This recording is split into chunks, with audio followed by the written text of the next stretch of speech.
Hello प्यारे बच्चों, कैसे हैं आप लोग। आई होप बहुत अच्छे होंगे और क्लासेस को एंजॉय कर रहे होंगे। हम लोग देखने वाले हैं विशेषण विशेष से जुड़े हुए प्रश्नों को जो विभिन्न आयोग के द्वारा बार बार पूछे गए हैं। तो चलिए शुरुआत करते हैं आज के क्लास की। और आज आपका पहला प्रश्न है, विशेषण के कितने भेद होते हैं। आपको बताना है बच्चों, विशेषण के कितने भेद होते हैं। पहला ऑप्शन है 4, दूसरा है 6, तीसरा है 5 और चौथा है 3।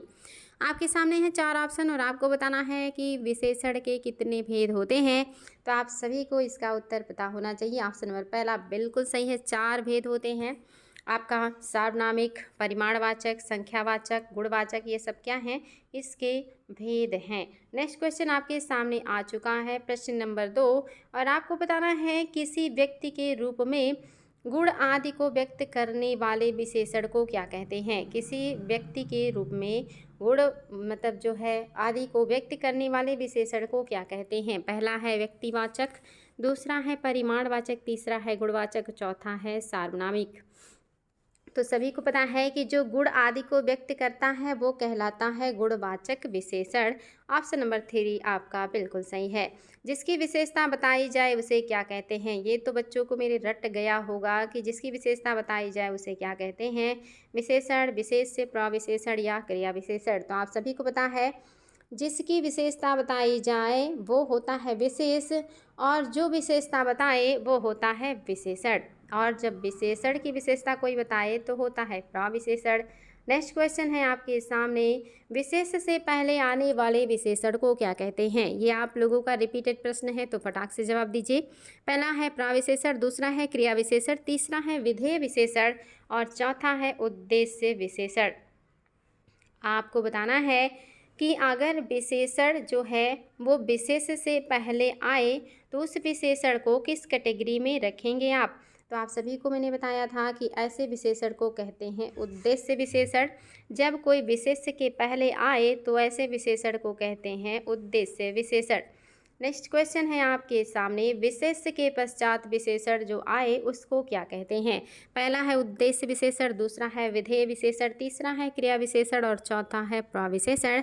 आपके सामने है 4 ऑप्शन और आपको बताना है अगर कोई विशेषण विशेष्य के बाद आता है तो उसे क्या कहा जाता है।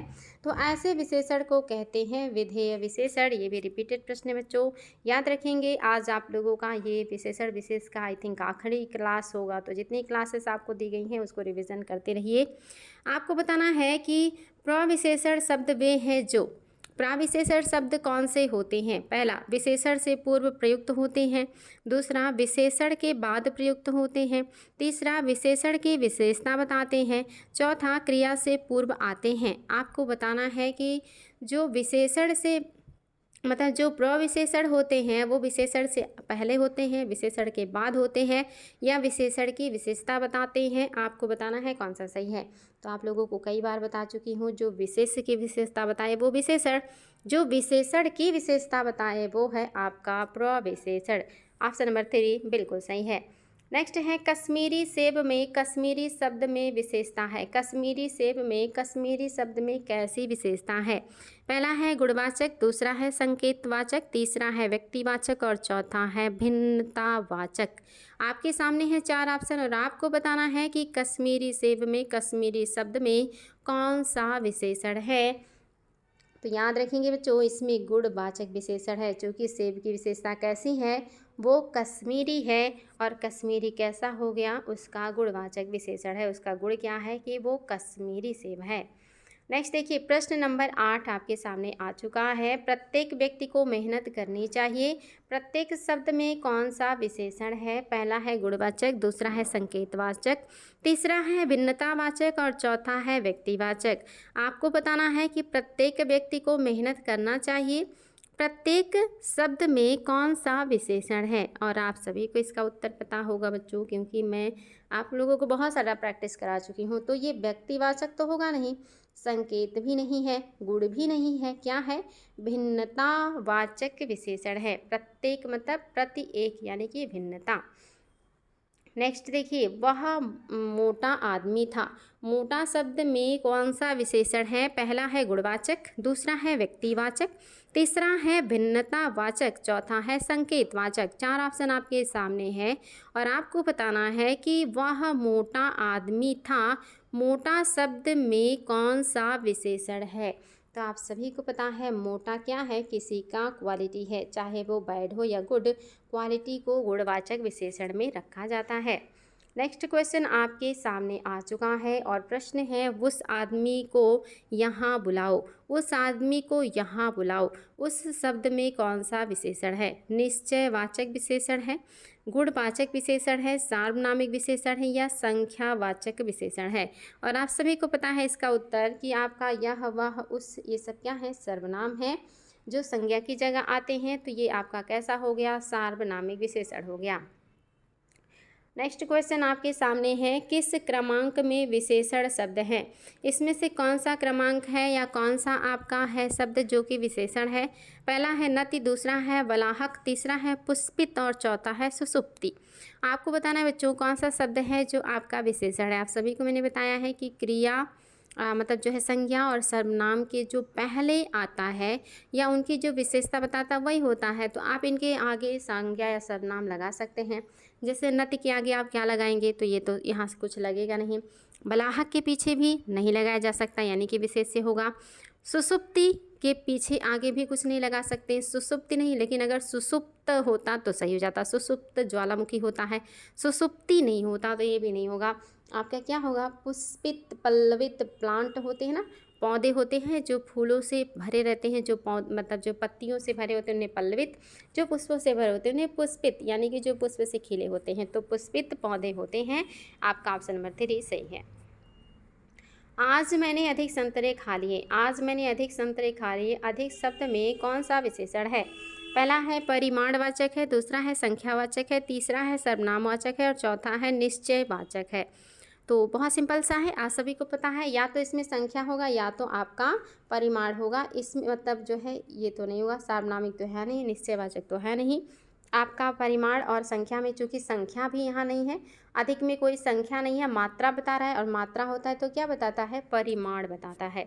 तो परिमाणवाचक हो जाएगा बच्चों। नेक्स्ट क्वेश्चन है प्रेमचंद हिंदी के सर्वोत्तम कहानीकार हैं। आपको बताना है सर्वोत्तम शब्द में विशेषण है। कौन सा विशेषण है सर्वोत्तम में? पहला है गुणवाचक, दूसरा है संख्यावाचक, तीसरा है परिमाणवाचक और चौथा है सार्वनामिक। बहुत ही आसान और बिल्कुल कॉमन सेंस का है, लेकिन बहुत ही महत्वपूर्ण है क्योंकि कई बार पूछा गया है। तो सर्वोत्तम सार्वनामिक है नहीं। आपका सर्वोत्तम परिमाण भी नहीं है, क्योंकि सर्वोत्तम का कोई मतलब ही नहीं है। और आपका संख्या तो है नहीं, क्या है, गुण है। सर्वोत्तम जो सबसे उत्तम है वो क्या है, उसमें गुण है, तो सबसे बढ़िया है वो, तो गुण है ये। नेक्स्ट देखिए क्वेश्चन, मुझे हरा रंग प्रिय है।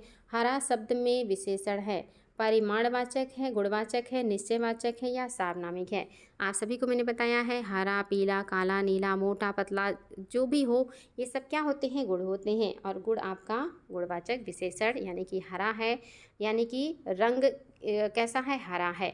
तो ये क्या हो गया, हरा जो है विशेषता हो गया रंग का। उत्कृष्ट शब्द में विशेषण की किस अवस्था का बोध हुआ है? विशेषण की 3 अवस्थाएं होती हैं, मूलावस्था, उत्तरावस्था और उत्तमावस्था। आपको बताना है उत्कृष्ट शब्द में विशेषण की किस अवस्था का उपयोग किया गया है। तो पहला है मूला, दूसरा है उत्तरा, तीसरा है उत्तमा और चौथा है इनमें से कोई नहीं। याद रखेंगे बच्चों, मूला का मतलब होता है जो उसका मूल स्वरूप है, उसमें जब तर जोड़ देते हैं तो वो आपका उत्तरा हो जाता है और तम जोड़ देते हैं तो उत्तमा हो जाता है। तो ये क्या है, मूलावस्था है। उत्कृष्ट मूलावस्था में है, उसका उत्कृष्टतर होता तो उत्तरा हो जाता। नेक्स्ट क्वेश्चन, दीर्घतर या दीर्घतर शब्द के में विशेषण की किस अवस्था का बोध किया गया है? आसानी से बता लेंगे, मूलावस्था है, उत्तरावस्था, उत्तमावस्था या कोई नहीं। तो अभी आप लोगों को मैंने बताया जब मूलावस्था में तर जोड़ देंगे तब हो जाएगा आपका उत्तरावस्था। ऑप्शन नंबर 2 आपका बिल्कुल सही है।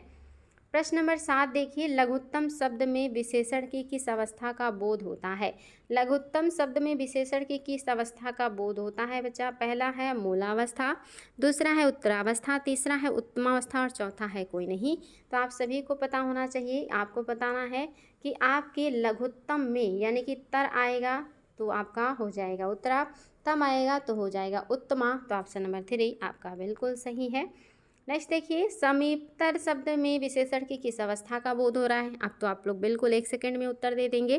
पहले में है मूलावस्था, दूसरे में उत्तरा और तीसरे में उत्तमा और चौथे में कोई नहीं, तो ऑप्शन की आवश्यकता ही नहीं है। उत्तरावस्था है, चूँकि तर लगा हुआ है इसमें।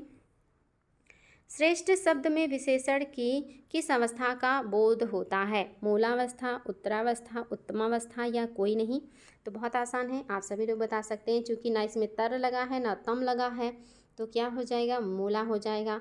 तर लग जाए तो उत्तरा, तम लग जाए तो उत्तमा। याद रखेंगे, मूलावस्था में है श्रेष्ठ। देखिए आ भी गया श्रेष्ठतम, तो अब तो आप लोग बिना ऑप्शन बता लेंगे कि इसमें कौन सी अवस्था है। उत्तमा अवस्था है, चूँकि तम लगा है तो उत्तमा हो जाएगा। रोहित अब स्वस्थ है, इसमें आपको प्राविशेषण लगा के वाक्य को कंप्लीट करना है। कौन सा प्राविशेषण लगाएंगे तो आपका ये वाक्य कंप्लीट हो जाएगा। रोहित अब कैसा है, रोहित अब भी स्वस्थ है, या अब तो स्वस्थ है, या अब तक स्वस्थ है, या बिल्कुल स्वस्थ है। तो इसमें से कौन सा है जो विशेषण आप लगा सकते हैं, और वो भी विशेषण कैसा होना चाहिए, प्राविशेषण।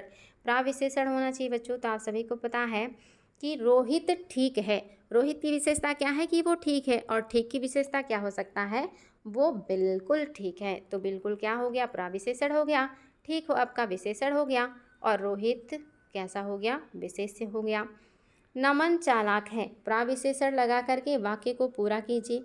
नमन चालाक है, तो क्या नमन तो चालाक है, या नमन भी चालाक है, या नमन बहुत चालाक है, या नमन ही चालाक है। तो आप सभी को पता है नमन की विशेषता क्या है, वो चालाक है, तो चालाक विशेषण है। इसकी जो विशेषता बताएगा वो प्रविशेषण होगा, तो क्या होगा, नमन बहुत चालाक है। तो याद रखेंगे, नमन हो गया विशेष्य, चालाक हो गया विशेषण, बहुत हो गया आपका प्रविशेषण। नेक्स्ट क्वेश्चन आपके सामने है बच्चों, आपको बताना है कि माँ मुझे बहुत प्यार करती है। इसमें आपको गुणवाचक विशेषण से इस वाक्य को पूरा करना है। याद रखें, माँ के आगे गुणवाचक विशेषण लगाना है आप लोगों को। तो पहला है मेरी, दूसरा है हमारी, तीसरा है तुम्हारी और चौथा है प्यारी। देखते हैं आप लोग क्या उत्तर देने वाले हैं। शानदार प्रश्न है और बहुत ही आसान और एकदम कॉमन सेंस का है। आप सभी को पता है मेरी, हमारी, तुम्हारी, ये आपका गुणवाचक तो है नहीं। गुण क्या है, प्यारी। प्यारी क्या होता है, गुण होता है। प्यारी माँ, प्यारी बहन, प्यारी सिस्टर। प्यारी मतलब बेटी, बेटा, कुछ भी हो सकता है। तो प्यारी है माँ, क्योंकि माँ की जो विशेषता है वो कैसा है कि वो प्यारी है। वैसे तो अगर गुणवाचक विशेषण ना लगाना होता तो हम लिखते कि मेरी माँ मुझे बहुत प्यार करती है। तो याद यहाँ पे चूँकि गुणवाचक लगाना था, इसलिए हमने क्या लगाया है, प्यारी लगाया है, यानी कि प्यारी माँ मुझे बहुत प्यार करती है। आज का परिवेश हो गया है, विशेषण लगा के वाक्य को कंप्लीट कीजिए। आज का जो परिवेश है वो कैसा हो गया है, क्या दुष्ट हो गया है। दुष्ट तो ये क्या है, दुष्ट व्यक्ति होता है, यानी कि विशेषण तो है लेकिन ये व्यक्ति के लिए होता है, सजीव के लिए होता है, परिवेश के लिए नहीं होगा। दोषी, क्या आज का परिवेश दोषी हो गया। दोषी व्यक्ति होता है, दोषी इंसान हो सकता है, यानी कि विशेषण तो है लेकिन ये निर्जीव के साथ नहीं लगेगा। दूषित, क्या आज का परिवेश दूषित हो गया है, क्या ये सही है, या आज का परिवेश दोष हो गया है। तो दोष तो आपका विशेषण है ही नहीं, ये तो आपका क्या है, ये आपका विशेष्य हो जाएगा। ये तो होगा नहीं, ये तो सजीव के साथ आएगा। क्या हो जाएगा, दूषित आपका परिवेश हो गया है। क्या मैं पुस्तक खरीद लूँ, सार्वनामिक विशेषण लगा करके आपको इस वाक्य को कंप्लीट करना है।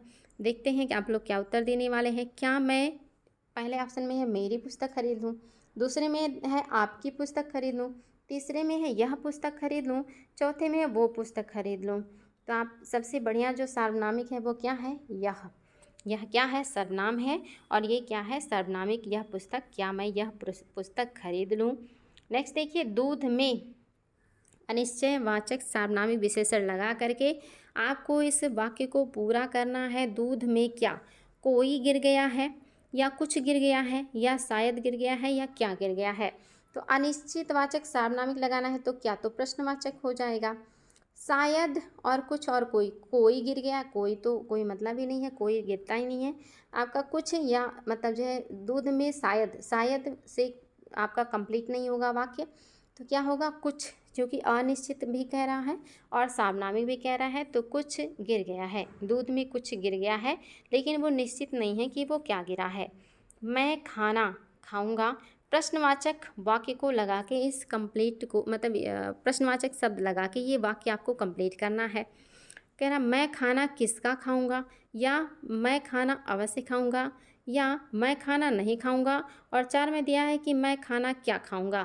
प्रश्नवाचक लगाना है बच्चों, तो आप सभी को पता है नहीं तो निगेटिव हो गया, अवश्य में प्रश्न तो है नहीं, किसका खाऊंगा ये तो सही सटीक नहीं है, बल्कि क्या मैं खाना क्या खाऊंगा, यानी कि खाना क्या खाऊंगा मैं, तो ये आपका ऑप्शन नंबर 4 सही हो जाएगा। मत कहो कि देश हमारा है, सार्वनामिक विशेषण लगाइए। मत कहो कि इसमें बीच में आप क्या लगाएंगे जो इस सार्वनामिक विशेषण हो, यह होगा, या वे होगा, या भारत होगा, या प्यारा होगा। तो कह रहा मत कहो कि प्यारा देश हमारा है, क्या ये सही हो जाएगा, तो प्यारा तो आपका गुणवाचक हो गया। मत कहो कि भारत देश हमारा है, तो भारत तो व्यक्तिवाचक हो गया। मत कहो कि वे देश हमारे हैं, तो वे तो होता नहीं है। मत कहो यह देश हमारा है, सार्वनामिक विशेषण है, मत कहो यह देश हमारा है। उसके गोदाम में अनाज भरा है, आपको बताना उसके गोदाम में डैश डैश डैश, यहाँ पे कौन सा परिमाणवाचक विशेषण आएगा तो ये वाक्य कंप्लीट हो जाएगा। पहला है आपका क्या उसके गोदाम में आपका अनाज भरा है। दूसरा कह रहा है सबके लिए अनाज भरा है। देखिए परिमाणवाचक बताना है, ध्यान दीजिएगा, ढेरों अनाज भरा है या सड़ा गला अनाज भरा है। तो आप सभी को पता है आपका में परिमाण है नहीं, सबके लिए परिमाण है नहीं, सड़ा गला में कोई परिमाण नहीं है, ये तो विशेषता हो गया कि सड़ा गला है। ढेरों इसमें क्या है, परिमाण है, कैसा है, अनिश्चित परिमाण है, चूँकि ढेरों तो बता रहा है यानी कि बहुत ज़्यादा है, लेकिन कितना है ये पता नहीं है। मेरी कक्षा में डैश डैश डैश छात्राएं पढ़ती हैं। निश्चित संख्यावाचक यहाँ पे शब्द लगा के इस वाक्य को कंप्लीट करना है आप लोगों को। पहले में दिया है एक, मेरी कक्षा में 1 छात्राएं पढ़ती हैं। दूसरा मेरी कक्षा में 20 छात्राएं पढ़ती हैं। तीसरा मेरी कक्षा में ढेरों छात्राएं पढ़ती हैं। चौथा मेरी कक्षा में 50 छात्राएं पढ़ती हैं। तो याद रखेंगे बच्चों, एक तो लगाएंगे नहीं, क्योंकि छात्राएं लिखा है इसका मतलब बहुवचन में आना चाहिए। ढेरों लगाएंगे नहीं, चूँकि निश्चित कहा है कि निश्चित होना चाहिए, ढेरों से तो निश्चित हो नहीं रहा। 50 इसमें भी 50 मतलब 50 से ऊपर, यानी कि ये भी निश्चित नहीं है।